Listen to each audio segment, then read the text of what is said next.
taste your presence. You do things, Gabbie, to make people not be your friends. I knew who you were from the start. I just hoped you'd prove me wrong. He hit me in the middle of a party and shattered my phone. I can show you that in a sec. He didn't hit her, he didn't twist her arm. I would say honestly that this was just, it was more of like a tug of war between, grabbing the phone. I could spend all year just letting down my guard while you're stringing me along. I'm back, bitches. This is me being uninvited to birthday parties and Christmas parties. This is one of the shirts, desperate for attention, because as we all know, I am. I could spend all day just picking you apart, but instead I'll write a song. I did. So you mean to tell me that if tonight we got a little bit drunk and I was like, hey, I'm really interested in you, you think you're out of my league? I'm gonna steal all of your baby daddies. This is my relationships being ruined. Why are you thinking so hard? So instead, I'll write a song. That you just gave the idea of having sex with me. Wow, this is so cool. Gabbie Hanna has had some of the most insane crash outs in the history of YouTube. You, all of these people, for what they've done to me. And for them to be tweeting right now, I'm playing the victim. I am the victim. Yet at the same time, this singer, So what if I'm a monster? comedian, Babe, of course I trust you. Don't be silly. Now give me your password. a social media influencer, I don't care what he has to say. I just wanted to trend on Twitter. So I was responding. and even an actor See you soon. See you in a bit. See you in a jiffy. I'll see you in hell, you little has achieved more success than most people in their entire lives. But at what cost? Wow, this is so cool. I started telling stories on YouTube because Jenna Marbles told me to. And now I love storytelling because like when something really bad happens in your life, you can just tell yourself, oh. Success and attention quickly exposed Gabbie for who she really is, and she immediately lost any sense of humility. I'm back. And I don't want to hear I'm acting different. She became a drama farmer who couldn't go 2 seconds without making any situation all about herself. This is people from my hometown seeing lies and rumors spread about me. This is my relationships being ruined. This is YouTubers and my friends from this space will not answer my text messages. When in reality, it's just Gabbie Hanna playing the victim card after getting hit with the consequences of her own actions. This is me being uninvited to birthday parties and Christmas parties. This is my friends unfollowing me on social media because they believe a false narrative. The only false narratives that exist are the ones she creates in the viewer's mind. The sheer amount of controversies that Hanna has been through is nothing short of impressive. So I just put out a video talking about my experience on Escape the Night, which people have been asking me about for forever since Joey and Daniel have talked so much about me publicly. People have been asking me about it. So I put out a video talking about my side of it, which is basically... She tends to treat her friends horribly, then pass herself off as the victim. So when she acts like the victim and is wondering why all these people in her life who claim to be her friends are no longer her friends, you do things, Gabbie, to make people not be your friend. Blackmailing her colleagues. Hospital, can you leave me alone? And she told me that she was sorry to hear that, but that we all have a lot of horrible shit going on and that I needed to get my friend to stop tweeting or else she was gonna release the podcast. Even scamming her audience and asking them to quote unquote manage their expectations on their own. product and was disappointed in the product. But I would also add, manage your expectations a little bit. So, just how on earth did she get to this point? Gabbie Hanna used to be a perfectly relatable creator. As hard as that might be to believe at this point. I should quit Vine. Wow, really? Why? I don't know, I just feel like my Vines suck sometimes. No, they suck all the time. It's easy to forget her humble beginnings because of how many times she fell into controversy and rebranded her image down the years, trying to rediscover that part of herself that fans used to love. Those humble beginnings started over a decade ago on Vine. I know, I'm gonna get another role. I think you got enough roles. Check. Boo, bitch, boo. Wait, aren't ghosts supposed to be white? What do you mean? You ain't never seen a black ghost. She found success on Vine the same way pretty much everyone else did. a lot of the comedy heavily relied on being edgy and problematic. Through black neighborhoods with my shirt off. I'm gonna steal all of your baby daddies. Now she did receive criticism for being unoriginal and even straight up stealing other people's jokes. However, being a YouTuber presented a whole array of different challenges compared to being a Viner. Making 6-second jokes is a lot easier than making a full-length YouTube video. Gabbie went down the path of being a storytime YouTuber, which was a popular niche at the time. Welcome back! One of the very, very many things that I absolutely love about the internet is I get to make the most situations into hopefully entertaining stories. For you, this is one of those stories. But people kept accusing her of stealing other comedians' jokes, dating all the way back to her Vine days and even her tweets. Hanna sort of owned up to this, but caveated it by saying she didn't know she was stealing the joke. When I saw the Louis C.K. one, my heart dropped because I was like, holy I've heard this before. There's no way around that. I heard it and I said it. But I will say that it was not intentional. I listen to Louis C.K. almost every single morning. Despite that drama, her transition to YouTube was almost seamless. Within 2 years, she had millions of subscribers, and she was even collaborating with a lot of other top YouTubers. And this is why we are who we are. Honestly, yeah, literally. Pieces of Millennials! Yeah. All right, so do you want to start with your fired story? You want me to start with my fired story? But this is where Hanna's dark side would actually start to come through. RiceGum was a fellow creator who used to do lots of prank videos and diss tracks. So today we're going out and we're making a video, but I don't want to go out there alone in the real world. That's going to be boring. I need someone to make a video with. So one day, he decided to diss Gabbie Hanna, and she did not take it well at all. Freestyle battle, like drop a beat right now. Hey RiceGum, I just challenged you to a live battle on Snapchat. Would you do it? Live rap battle, why wouldn't you do it? But what happened was that on this faithful night, Gabbie found herself at the same party with RiceGum and proceeded to start filming him and challenging him to a live rap battle on Snapchat. And when she didn't get the perfect response from him, Gabbie clearly sounded confrontational here and wasn't taking no for an answer. Today. It's fine. I think we can still battle. I think we're good. No? You don't want to do it? Eventually, this led to a bad situation where RiceGum got sick of her filming him, grabbed her phone out of her hand, and smashed it. Shattered my phone. I can show you that in a sec. I'm standing out on the balcony so that it doesn't like make. He literally like everybody's like, did he hit you? And I was like, yeah.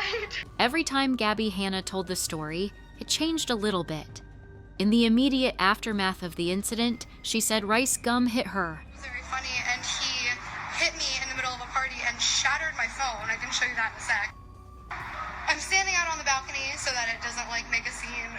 Like he literally like everybody's like, did he hit you? And I was like, yeah, he did.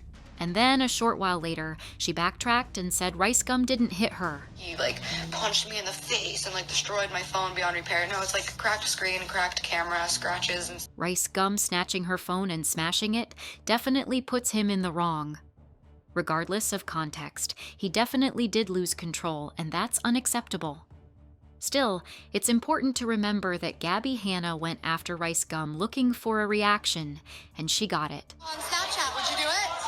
Live rap battle, why wouldn't you do it? No, I don't want to do it. Following this, the whole thing blew up bigger than it should have because both Hanna and RiceGum would continue to put out their side of the story and try to make the other one look bad. It's actually proof that she has bruises on her knees before I quote unquote hit her, whatever. So she's just making up. I just saw that on Twitter. Yeah, that's exactly pretty convincing. There's literally proof of her bruises that I supposedly did, but she had those bruises before. Gabbie Hanna came out of this drama as the loser, though, because eyewitnesses leaned into RiceGum's version of events. He didn't hit her, he didn't twist her arm.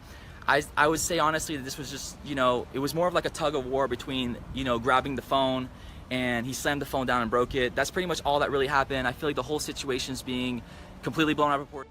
And also because Hanna was lying and being manipulative in her responses. By the way, the definition of hit is bring one's hand in contact with, quickly and forcefully, which he did. Cause harm or distress to, which he did. But I did say it in the heat of the moment. As soon as it happened, I kept saying RiceGum hit me because yes, when a man is on top of you and grabbing at you, it feels like, yes, he hit me. That's going to be a real pattern going forward. It's worth mentioning that around that same time in 2016, Gabbie Hanna also had the smash or pass controversy where, just like RiceGum, Gabbie Hanna took it upon herself to confront a creator who said they'd rather pass on her. Why are you thinking so hard? Pass. Why would you pass on Gabbie? See you in Orlando? That right there was the entire clip, and the dudes weren't even being disrespectful. They just said Gabbie Hanna wasn't their type and politely passed on her. It's also painfully obvious watching this video that she was feeling incredibly insecure about people rejecting her and publicly talking about her appearance, which is fair enough. No. Like, you would think that somebody just asked him if he wanted to eat a bowl full of tarantulas for $100. Like, that's the type of response that he just gave the idea of having sex with me. No, thanks. As if you had a chance with me anyway. You did. And if this was all the damage, then nobody would really care, but Gabbie Hanna would take things one step further. She straight up confronted one of the guys who passed on her in a meet and greet. Oh yeah, let's talk about it. Let's so talk. You passed me. I did. So you mean to tell me that if tonight we got a little bit drunk and I was like, hey, I'm really interested in you, you think you're out of my league? I don't say you're out of my league. No. But you would pass. Honestly, I'll do anything when I'm drunk. Just when you're drunk. No. Is it the fact that I'm 3 inches taller than you? Is that the reason you're a little intimidated? Is that why you're going fast? Yeah. So I think we all know. The whole interaction was just really weird. Gabbie had already shifted the narrative of what actually happened simply because she couldn't stand the idea of someone not liking her. She only got more insecure about this too, later going on to accuse him of dehumanizing her, which wouldn't have been the case had he chosen smash instead of pass for some reason. The fruit of her womb. The whole thing just exposed how manipulative Hanna could be and how willing she was to lie to everyone, even in spite of evidence proving otherwise. And then someone's coming over so we can plan. We get to plan and pray. But just when it seemed like Hanna was hitting her stride, she took a sharp left turn down the classic YouTuber to musician rabbit hole. And trust me, what came next was nothing anyone saw coming. Gabbie Hanna saw herself as more than a YouTuber and began testing the waters in 2017 by releasing a single called Out Loud. This song, along with a couple of others she released across 2018 and 2019, were moderately successful.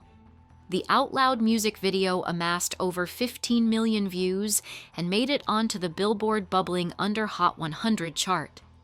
Hanna's style seemed to be more of an edgy pop or pop rock style, which was or is a pretty mainstream genre all things considered. So instead, I'll write a song. Medicate it away. These songs weren't anything groundbreaking or even special at the time, but they were decent enough compared to what other YouTubers were putting out, which, admittedly, is a pretty low bar to clear. Now, what was more interesting though is unlike Jake Paul or Logan Paul, who put out awful music and continued doing what they were doing on YouTube, It's every day, bro, with the Disney Channel flow. 5 mil on you. Gabbie Hanna was looking at a permanent transition from YouTube storytimes to a recording artist. She stopped posting on her main channel and was also fairly inactive on her second channel. That decision isn't necessarily bad, but it is risky because she could quite easily lose her core audience by deciding not to make the storytime videos that brought them in to begin with, and if the music thing doesn't work out, she could be left staring at a lot of dead ends. But such was the amount of belief that Gabbie had in her prospects as a singer that she was willing to do it anyway. But all that changed with the birth of the monster meme. So what if I'm the monster?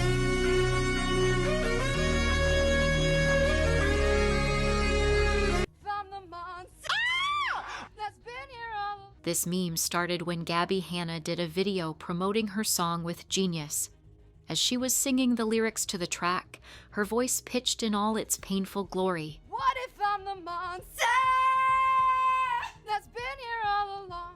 To be perfectly clear, prior to this moment, there had already been major criticism of her singing in various songs and live performances. She seemed to always want to test her range, but it almost never came off well. But the monster memes were next level. Considering everything she's done in her career up till this point, it's quite easy to say that the monster meme was Gabbie's peak in terms of popularity.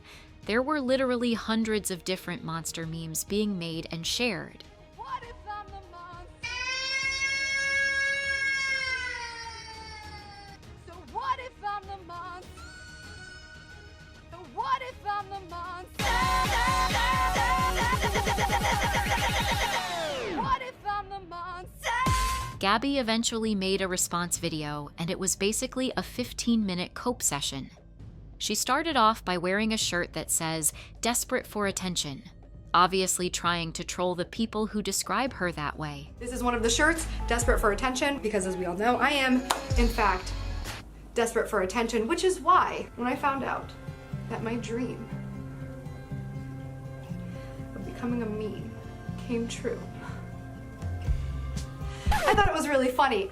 The seething continued as she tried to prove to everyone that she could in fact sing, and it was the mic's fault, or the fault of a cold she had. So when I went in that day, I was super sick, and you can ask the Genius guys because I was blowing my nose in between every take. So I feel like I was really shaky on that. I wish I could have just been like, in my head that you stayed, and I hope you'll miss me eventually. She then proceeded to react to a couple of the memes and laugh along with them. She also then preemptively said people would accuse her of fake laughing. Look at her pretending to be laughing. She's fake laughing so hard. Because every time I laugh at a hater, people say that I'm fake laughing. Oh my god, wait, I need to pretend to be crying for the thumbnail.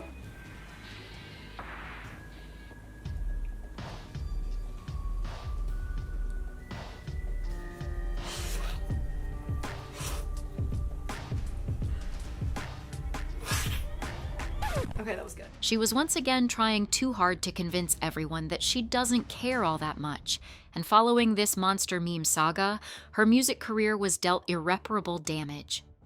Nobody took her music seriously anymore, and so she slowly returned to posting on YouTube again, which is when she got tangled up in her worst controversy yet. The Kenza cosmetic scam. Tana Mogao and Gabbie Hanna were two of the most notable creators who were paid to help sponsor quote-unquote free quality makeup brushes on the Kenza Cosmetics site. A ton of promotions on my Instagram story, but this company, Kenza Cosmetics, is giving away their makeup brushes for free from 2018 while supplies last, and I figured it's free stuff. Why wouldn't I tell you guys? All you have to pay is shipping. Here are some of the 2018 styles that they're trying to get rid of to make room for 2019. I love these ones, these marble ones.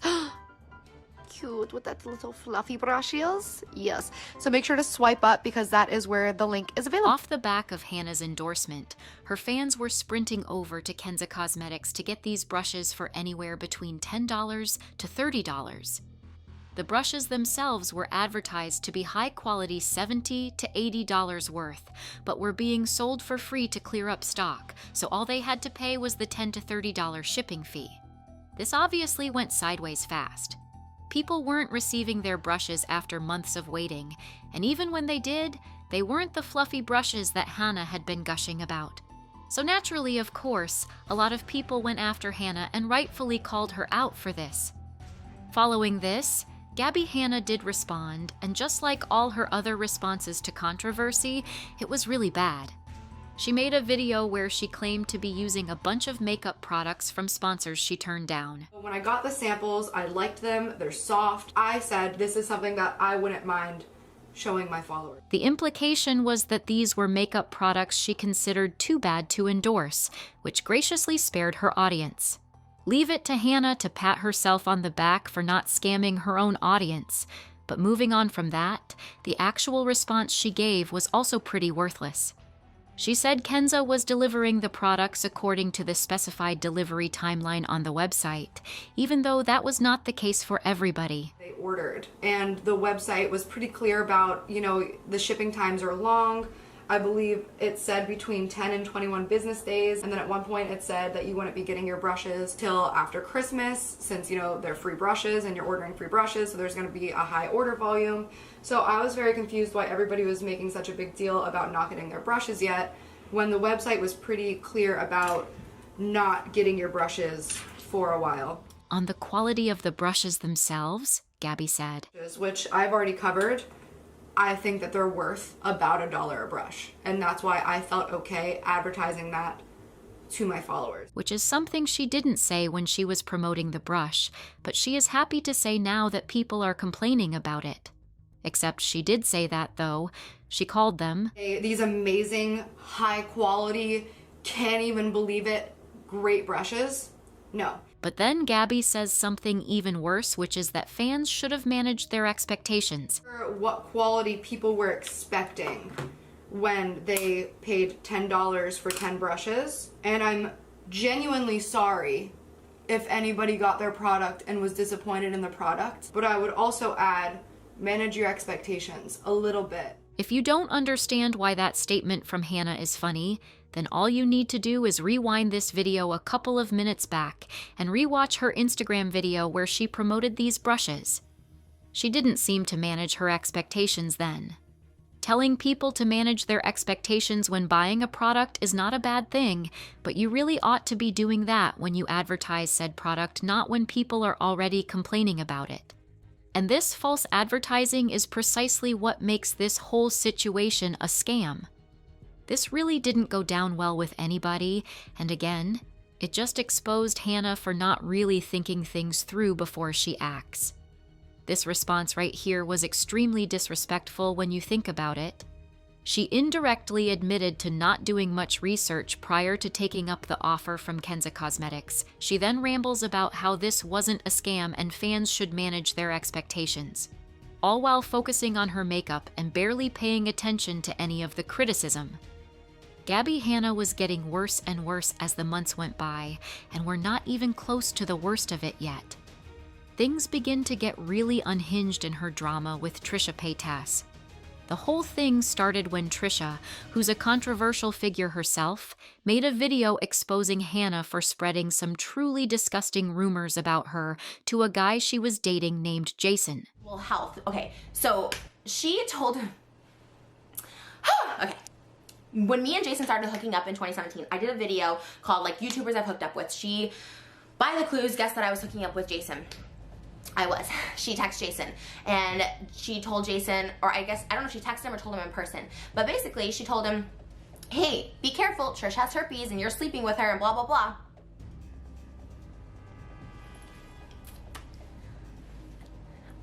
Gabbie, have we slept together? Did I show you my results? Are you my doctor? Did you swab my vagina? In what world is it okay? And she keeps telling me a close friend of yours told me. Tell me who? Bitch, tell me who? What close friend? I don't think I have any close friends. Last I checked, I have no friends. I'm not friendless on YouTube. And I guess I keep making videos like this. I'll continue to be a friendless. And that's just what it is. I don't care, but I don't like people doing this. I don't like people lying on me. I don't like people starting drama. Like, you guys do not believe. This was, by far, the most heinous thing that Gabbie Hanna had done up till that point. What made it even worse, though, was that even after Trish had released this video, Gabbie Hanna still defended her actions majorly, using the defense that she was just looking out for a friend. Ask the general public. If somebody tells you that somebody has an STD, an incurable STD, it comes from a close friend of theirs, a source, and then you find out that a friend of yours is sleeping with them, is it wrong of you to say, hey, just so you know, I've heard this, don't know if it's true, but this person told me, talk to them about it, ask about it? Is that I'm just genuinely curious. This isn't... It would seem Gabbie Hanna didn't quite understand the difference between a rumor and accurate information. On the one hand, she's not wrong for telling her friend what she's heard about his partner, but on the other hand, this was Trisha's personal life, and without knowing it, all Gabbie Hanna did was spread a very malicious rumor. Put a finger down if you've been personally victimized by Gabbie Hanna and she's creepily obsessed and stalking you right now and you don't know what to do and your hands are literally shaking because of it. 3 years ago, my boyfriend at the time told me that Gabbie Hanna told me I had herpes, which I don't, to which I was like, okay, weird, but whatever. And then she kept wanting to be my friend years and years later after I became non-friends with her, non-friends. And I was like, oh my God, no, this is why I don't want to be friends with you. You have herpes. And she goes, okay, well, I still don't feel I'm in the right. I'm like, okay, cool, but I don't want to be friends with you. Then she keeps asking every mutual friend that we have that are no longer her friends that are like, hey, does Trisha talk about me? And I'm like, I don't know, kind of, I don't know, whatever, because obviously I talked about her. And to which I was like, okay, this is kind of weird or whatever. And then she posts on Instagram story 5 months later, Trisha has herpes to all her followers, to which I have to reply, Gabbie Hanna, stop telling people I have herpes. I don't want to be your friends. I do talk shit about you. This is why. Stop asking my friends. To which then she makes a podcast talking about it 6 months later to promote her shitty music. And I'm like, okay, this is weird. And I'm like, shit, I didn't start it, but then I had to show that she literally started it. Then I reacted to her saying she's making a song about me because she's still obsessed with me. And I did a TikTok being like, oh my God, stop obsessing over me. Then she said she wants to stay out of the drama, but now she's on Drama Alert still talking about me and saying she doesn't want to see me get hurt or burned. And I'm really, really scared for my life. And Gabbie Hanna is a freak. Once again, none of this would have happened if Gabbie simply minded her own business. But following that came a long saga where both creators were endlessly responding to each other. This situation definitely dragged on longer than anybody cared for. But given the fact that the entire internet hated Trisha Paytas at the time, it says a lot that people were still willing to side with her over Hanna. But now we move on to what probably is the most vile controversy Hanna has ever been in, and that's the situation with Jessie Smiles. Hey guys, I'm back with another story time, and by the title, I'm sure you can tell this gonna be good. Disclaimer, Dad, if you are watching this, stop watching this. I am 100% serious. Between 2019 and 2022, it felt like Gabbie Hanna was fighting a war against the entire internet. It is genuinely difficult to keep track of just how many enemies Gabbie Hanna picked up during this time, but the situation with Jessie Smiles was arguably her worst moment. Not least because the friendship between Jessie Smiles and Gabbie Hanna dates all the way back to their Vine days. Hi Internet, this is Lauren, and this is Gabbie. We decided it would be so fun to do the 1-minute challenge. Now, if you don't know what this challenge is, neither does... They even lived together at one point, but fell apart at some point. During both their runs as a Storytime YouTuber, they've taken subliminal shots at each other through their stories without directly mentioning each other. But that changed on the 16th of November 2019 when Jessie Smiles uploaded a video titled Gabbie Hanna Needs to Be Stopped. Jessie used to date a guy named Curtis Lepore who allegedly sexually assaulted her and raped her. But the case never went to trial because he took a plea deal. Knowing all of that, Gabbie Hanna, who was supposed to be friends with Jessie Smiles, still entertained the idea of having conversations with him in person. After Jessie confronted her about this, she narrated Gabbie's response. And the reason why I remember it happened in person is because you told me. I'm getting like really worked up and really annoyed, I'm sorry. Gabbie told me when I communicated to her, this was after we had stopped being friends, but even though we had stopped being friends, one of the things that I believe you never do, even if you hate someone now, is hang out with their rapist and his friends. So I was hurt and I told Gabbie, this is up. Like, I'm really hurt. And she defended herself when all of this happened and she said, I was hanging out with his friends. I wasn't hanging out with him. He just so happened to be there and he pulled me to the side. I didn't intend to talk to him, whatever. And I communicated with her and told her how much that hurt me. And that was the point where she told me something like I will literally never forget, because I cannot believe like till this day that she would say something like this. She said, Jessie, Curtis's friends didn't rape you. What the f do I say to that? Like, I don't know. Truly one of the most insensitive things you could ever possibly hear from someone you considered a friend once. What's worse is that this whole drama restarted in 2019 because Gabbie Hanna messaged a random fan who was criticizing her for it and proceeded to throw Jessie under the bus, mentioning her medication in a mocking tone and sharing that personal information to a stranger on the internet. She says she knows she's a liar is the thing. She's called me so many times saying she's been on meds and is better now and was sorry for everything, then blocks me out of nowhere and it starts all over. This is the most disgusting Like, I swear to you, I cannot believe that she said this. Number one, I have never called Gabbie Hanna and said, hi, I'm on medication. I'm so sorry for everything. I realized I was wrong. You know, you're always talking about mental health and therapy and, you know, how you've gone through your journey with that. Like, it's so weird to me that you would bring up someone else's medication that they talk to you about in private, which, no, I'm not ashamed of. It's just another example of Gabbie using anything she has to try to make herself look good. It's another example of her sharing information that's not really hers to share. Gabbie Hanna always has to be the victim in any situation, even when she's clearly wrong. In her response video, she put out 6 whole months after the Jessie Smiles video. Jessie showed 7 to 10 minutes, I believe, of a over 3 hour phone call that she quite literally threatened me into having. She said it was just more of the same. Deflections, lies, and more narrative spinning that wasn't fooling anybody at this point. What's worse is that Gabbie released this response just 1 day before she released her new song, Bad Karma. Poetically, the song failed to perform as well as her previous releases, and her views across the board continued to decline steadily. This led to Gabbie Hanna coming up with the conspiracy theory that YouTube had shadow banned her. Anyone who's unaware or confused about what's going on, YouTube has shadow banned my channel, meaning they will not recommend my videos, they will not show you mine and up next. They banned me because when there were slander, lies, defamation, gossip, and drama surrounding me, literally made up stories surrounding me, it became too dangerous for them. Their creator, who has been a top creator for 6 years and has been loyal and consistent for 6 years, it became too controversial for them for advertisers. And they were afraid of leaving advertisers or losing advertisers, despite the fact that nothing was true and we had endless conversations. And Quite astonishingly, Gabbie Hanna never stopped to consider the possibility that people weren't watching her videos anymore because they just didn't like the content, and she's stagnated as a creator. But for Gabbie Hanna, it is a no, nothing is ever her fault, so she continued to rant about this. She claimed to have, quote-unquote, proof that her music videos were being shadow banned, and that she's got a team working on this. Sorry, I'm like feeling a lot of weird and emotions and anxiety and trying to like level myself out before I start like really talking. I'm not gonna show what I have right now because I don't want to tip my hand. Because I'm collecting all of the data and the evidence, of course. And I have a team of people working on this. Like, this is a big girl problem. Like, this is an internet drama. But I'm really brokenhearted. Spoiler alert, she didn't post any of that said proof, and she never spoke about the said evidence again after that day. This conspiracy theory was just a massive cope for Hanna, and her ego was simply too big to deal with the idea that she just wasn't all that relevant anymore.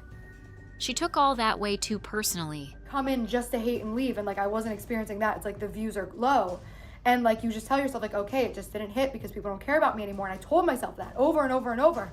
I kept telling myself, I guess people just don't like me. And like that feeling. After she was done coping, she shifted her strategy to pretending that she doesn't care, constantly talking about how peaceful her life is and how unbothered she is by all the hate. After 2020, she disappeared for a couple of months and returned with yet another identity rebrand. I'm back. And I don't want to hear I'm acting different. She was now in her bad bitch era, apparently. After absorbing so much hate for multiple years at this point, Gabbie decided it was time to start dishing out some of her own, because clearly, she wasn't already doing that all these years. I think you're fat. Yeah, it's just my opinion. I'm not bullying you. I'm just giving you I think you're ugly. I think you're fat. I think you're stupid. Nothing really encapsulated this new arc for Gabbie better than the BuzzFeed article she did on why everyone hated her. And one of the first quotes in this article is Hanna complaining that nobody ever apologizes to her. She said, "Who didn't I apologize to? I gave Jessie Smiles an apology. I gave Beyonce an apology. It feels like I'm always dishing out apologies, and I've never once received one. and that to me feels a little chaotic. Just because she had mental health problems doesn't all of a sudden mean she has the license to be an asshole. That type of thinking is precisely why a lot of people accuse her of being manipulative and delusional. What was also delusional was the part where she claimed to give Jessie Smiles an apology, because that was plainly not true. But this did motivate Gabbie's fans to hound Jessie for a response, which in turn led to Jessie dropping the video of a recorded phone call she had with Gabbie, and where she admits to having a FaceTime call with Curtis Lepore. But for what?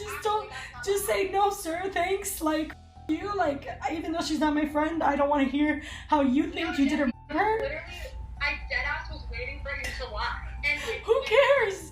Like, just hang up. F him. Jesse, I wanted to fight for you too. Don't, like, literally him. I agree. Yeah, I agree. But like when he said that, I literally wanted to catch him in his lie. For what? He told me his story. The full 3-hour-long phone conversation between Hanna and Jessie was leaked after Hanna accused Jessie of uncharitably editing the clip that she posted on Twitter. The full version of the call did not help Gabbie sound any less like a manipulator and an awful person. It doesn't stop there, though, because Gabbie Hanna went ahead to not just demand an apology from Jessie for sharing the private discussions she had with the fans she tried to turn against Jessie. Public statement and apology saying I should have never done this. It was inappropriate to share private conversations publicly. That is the way that I will stop talking about this and literally drop it. I want something that says I'm sorry that I hurt this person. I should not have done this. I shouldn't have shared private messages. It's quite unbelievable that Hanna felt she's the one who's owed an apology after she personally crawled into fans' DMs and tried to misrepresent the situation in an effort to slander Jessie. She wants an apology because she got exposed for lying. Now, Jessie did go on to release a revenge series in 2021, where she covers every controversy she's been in up to that point in painstakingly long videos, desperately trying to redeem herself by digging her own grave even deeper, grasping at straws to try and defend her actions. This series was a failure, and for her own good, we won't be covering any of it. Although it's worth mentioning that Gabbie Hanna was part of a reality show called Escape the Night, where she worked with a bunch of other creators that has since all come out to expose Hanna for her unprofessional and rude behavior on set. Gabbie tries to lie and spin the narrative in her revenge series, but Joey Graceffa and Danielle Preda in particular put out very good videos debunking Hanna's lies. Before coming on to Gabbie Hanna's most recent shenanigans, one last area from her past we need to cover is her poetry meltdown. Yes, that's right. Gabbie is a triple threat after all. A content creator, an actor, and an author. So in 2017, she put out a poetry book called Adultalescence. She seemed very excited about it, she celebrated the release, and talked about how well the book was performing a couple of different times. But it wasn't until 2019, more than 2 years later, before people started talking about the book on YouTube. Or more accurately, making fun of the book on YouTube. It all started with the Rachel Oates video, where she exposed Hanna's work for being shallow and lazy. Sleep is neat. If you're having trouble, count some sheep. I like sleep. Sleep is sweet.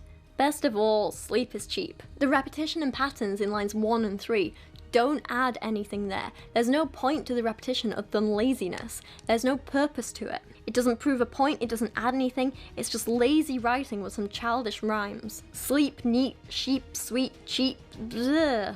And I mean, what can we really take away from those 4 lines? She likes to sleep, and it doesn't cost you anything, and then some old cliche about counting sheep. There's nothing more to it. There's nothing deeper than... Rachel Oates did put a disclaimer at the start of her video stating that all this is subjective and anybody who enjoys Hanna's poetry is free to do so. However, her critique really opened the door for people to start ragging on Gabbie's poetry.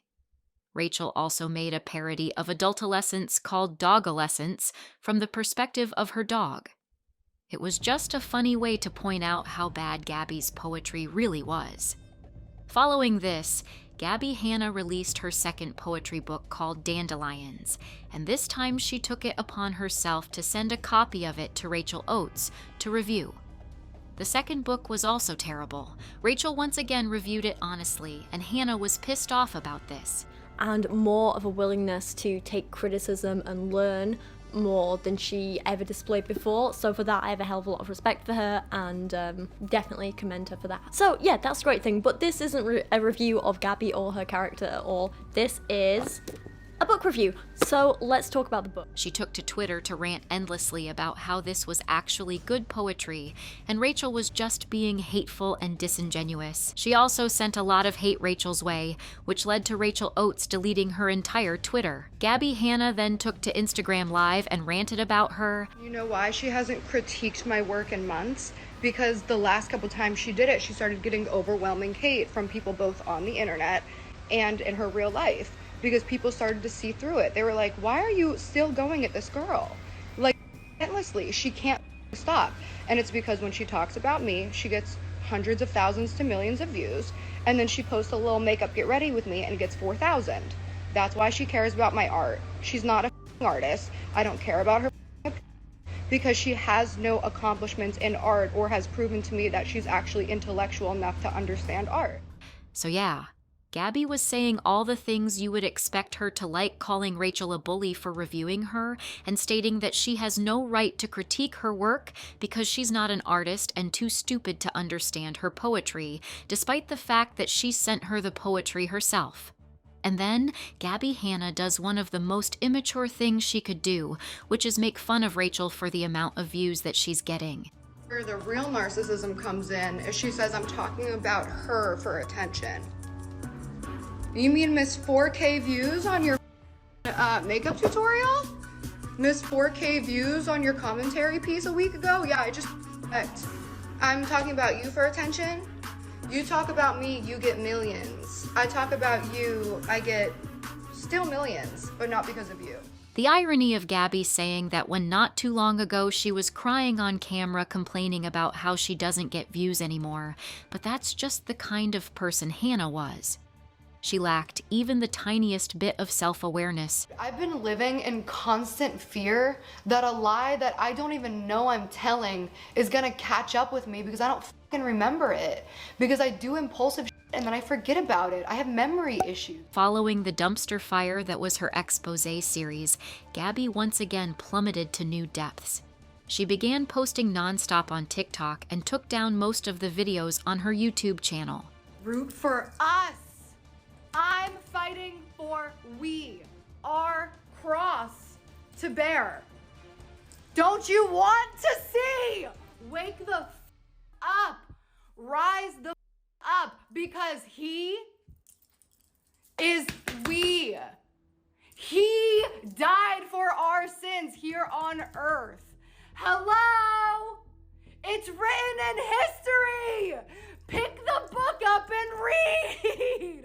I am you, you are me, we are he, and he loves she, Mother Earth, Father Time, and us, his ungrateful children who won't respect their mother. She absolutely went off the rails and started posting slam poetry about God and religion. She posted about 180 TikToks in 72 hours. Her fans began to get worried as each TikTok was more unhinged than the last. God, I wish I could sleep. God, I wish I could sleep. I can't wait to sleep. God, please let me sleep. But I can't today, because there's babies dying on the street. There's babies dying on the street. You know, I saw a TikTok back when I was still using TikTok of babies on the street who adopted another baby on the street. 2 homeless babies adopting each other on the street, and they held hands all the way down the street. And he was speaking, and the mother said, he's praying for him. The homeless baby praying for the other homeless baby. Wake the up. Wake the up. I did it. I did it. I beat DID. I beat ADHD, depression, anxiety. I beat OCD, obsessive compulsive disorder. disorder. What the f? You should be obsessive and compulsive. What the f are you doing? Wash your hands, you nasty. Frankly, it stopped being funny and started to get uncomfortable and scary. There was even a situation where a fan turned up at her house, and she invited this total stranger into her home, made videos with him, before eventually kicking him out. Her fans called the cops. Welfare checks were made because it seemed like Gabbie Hanna had finally cracked under the weight of all that toxicity that comes with a career on social media. Then out of nowhere, Gabbie Hanna disappeared from social media and posted virtually nothing for all of 2023. Everybody was reasonably happy with Gabbie leaving the internet because it seemed like what she desperately needed. With over a year going by, people didn't think she would ever return, but she did, and it was pure chaos. Gabbie Hanna returned to social media in February of 2024, promoting her new song, Where Did I Go?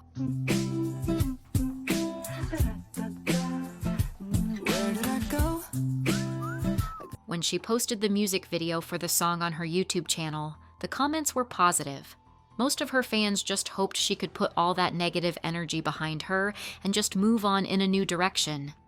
As it turns out, Gabbie was going in a new direction, and it was a very religious one. I literally got out of bed and got on my knees on the edge of my bed and just started praying. I don't even know if I was saying anything. It was just one of those moments of like pure surrender to God. It just became very clear to me that God doesn't want you to mess up his piece of art. He doesn't want you to go run your keys across his sculpture. He doesn't want you to graffiti his painting. He loves how he made you. He wants you to be happy with yourself. He wants you to love yourself. And all of these things that I did to myself came from a place of not being enough, of not loving myself, of not accepting the love from God, which ultimately is saying that God was not enough. Now, regardless of anybody's personal thoughts on religion, most people still believed that as long as it helps to focus her on the positive aspects of her life, then there would be no issues.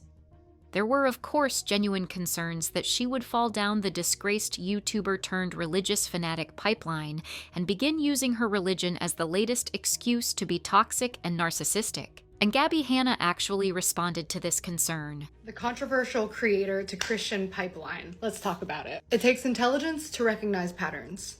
And then it takes more intelligence to recognize what that pattern is displaying, right? So all these creators who get the world in the worst versions of themselves, that version of themselves is exposed, the worldly pleasures are taken from them, and they come back praising God. You know what the Bible says? It says God disciplines his children and he reprimands the ones that he loves. So those of us who are chosen and called by God to follow God, God doesn't let us walk in a way that's going to destroy our soul, because God's number one priority is our soul. He wants all of us to be saved. And God knows that's what I want too. So he answers that prayer. When he sees his children going down the wrong way, he slaps their hand. He takes away something, he grounds them, he punishes them, he puts them through trials and tribulations. He takes away what the enemy gave us. Because all of that success that I had, that wasn't God rewarding me because I was not being godly. That was God allowing Satan to tempt me. And then I'm taking the temptation and being rewarded for that temptation. And then the rest was the result of giving into Satan's temptation. So when you see creators who get so much money and power and influence and access to anything they want, OnlyFans, YouTube, TikTok, whatever it may be, and then they have some type of downfall and come back praising God, it's because they now have the fear of God instilled in them. They have the love of God that comes from the fear of God instilled in them, and they realize the only reason we're still living and breathing is because of the power and grace and forgiveness and mercy of God himself. Jesus died for me, and so I owe him my whole life.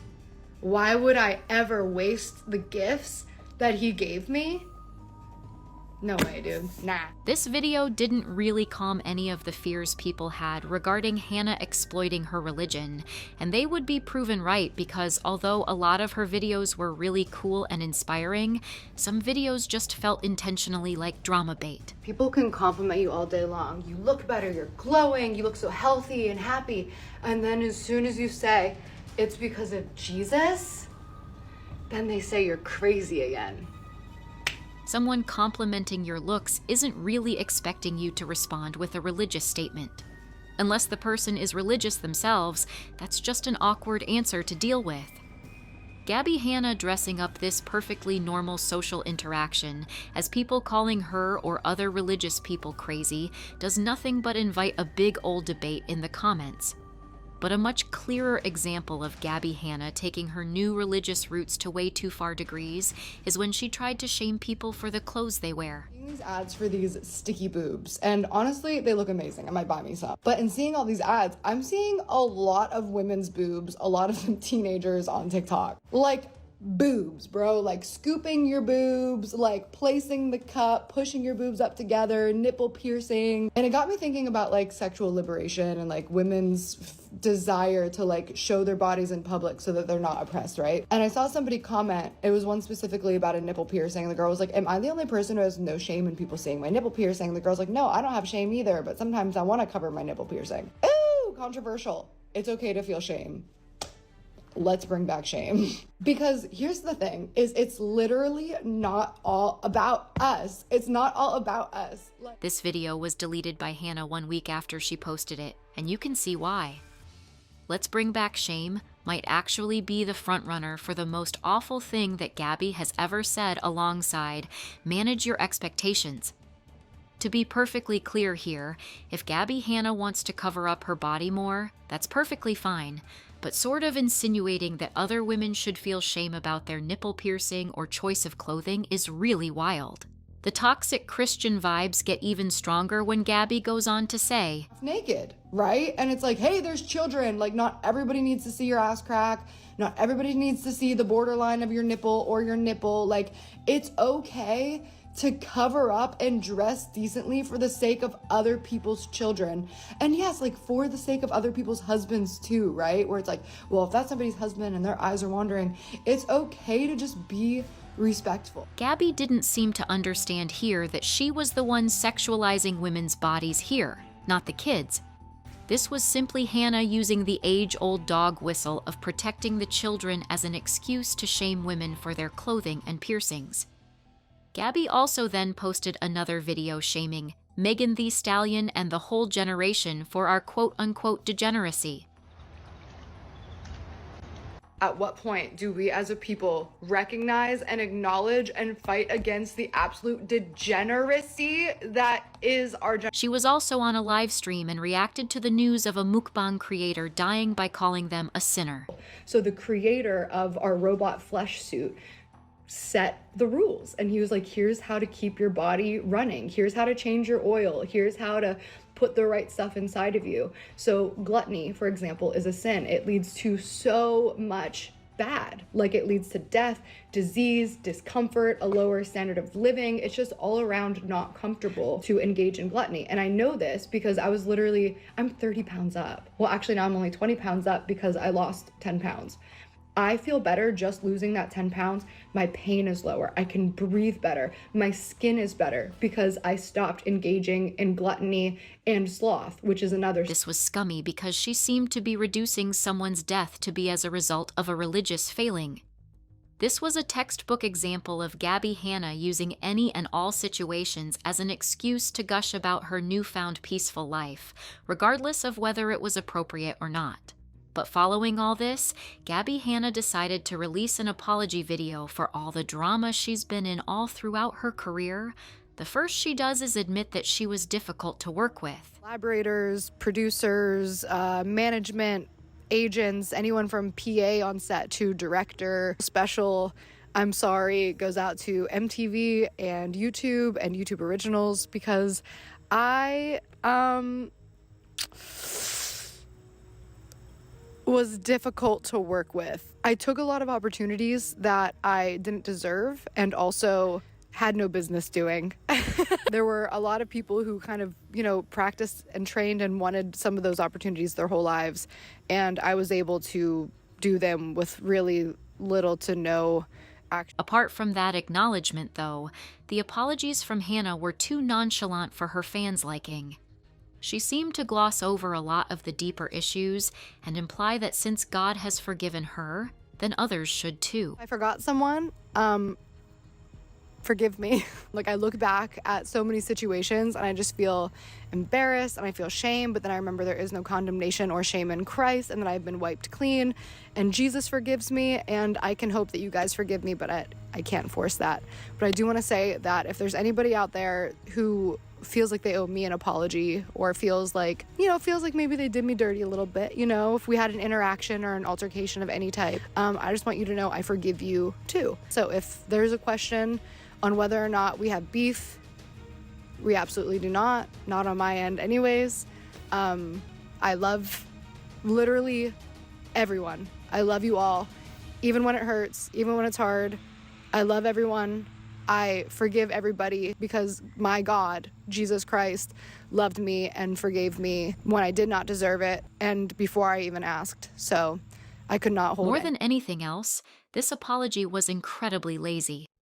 She just wrote down groups of people that she wanted to apologize to, then filmed it. As a result of that, it's really hard to buy that she's actually sorry for anything, especially given the fact that just a couple months prior, she did an interview with Oxford University where she continued to bash Rachel Oates without mentioning her name, much like she did over 4 years ago at this point. It's interesting. Kind of hard when it must be a very personal thing, right? To put poetry out. Some of it was quite personal, right? Yeah. The thing with me with that was just like the first 2 or 3 years it was out, like everybody was just like really digging it and it was fine, but then it just kind of became trendy to use my name, and then like one girl went viral who like, the actual critiques don't bother me that much because like, this is gonna sound so but whatever, like you have to be careful who you take your opinion from. Like you can say like you don't like my book or you can like critique my literary style or whatever it is, but like I don't think you're interesting or intelligent or creative or artistic. So why the hell would I take your opinion? You're a loser. Sorry, like your opinion's nothing to me. So like that didn't bother me. It just got like kind of like boring. Yeah. When people were just like you're burning a book in 2020 that you bought in 2017. I already got your money. You know, it's just like, it's old. They bought the book. But at the same time, like it did make me better. It did, because like when everybody's critiquing you, like I will always take constructive criticism. Like I am not that girl. Like I want to know. I send my stuff to all my friends. Like I'm posting something, I've sent it to 20 people already. You know what I mean? I want you to tell me the truth because like there's a lot of people watching. But anytime people try to bring you down, like if you're like talented person, you're gonna become better because of it. So like they made me more talented. It's almost word for word exactly what she said in the rant 4 years ago. This was disappointing because it pretty much confirmed that when it comes to her personality online, she's still the same person. Whether she genuinely engages with her Christianity or not, it's irrelevant. It's just the latest shield Gabbie is willing to use to deflect criticism. At this point in 2025, she has once again vanished from social media. She hasn't posted anything in nearly 2 months, and given the fact that she is engaged and about to get married, one can only hope that Gabbie Hanna can finally get to a level of maturity and growth that has evaded her up till this point. Manic episode 1, this is hyperactivity, this is ADHD, this is the H in ADHD. I was masking because I have ADHD. Realizing my ADHD diagnosis because I have ADHD, and that's how short my attention span is. This is what it's like to live with ADHD, how much it was good for my ADHD. The really part about ADHD. So